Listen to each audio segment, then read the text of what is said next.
ағылшыннан өтем, мамандыққа келген кезде 0,5, 0,3 балл жеткізбей қояды. Сонда сіз 5 жыл бойы 5 жыл бойы PhD-ға тапсырып жүрдім.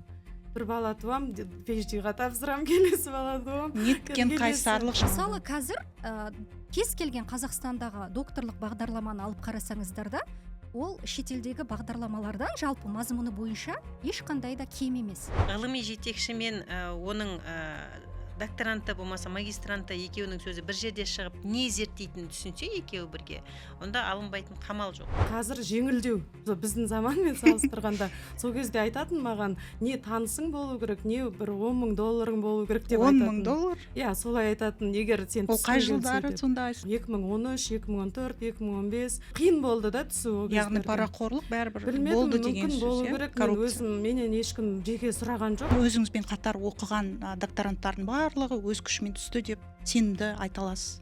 Иә, ол кезде солай болды.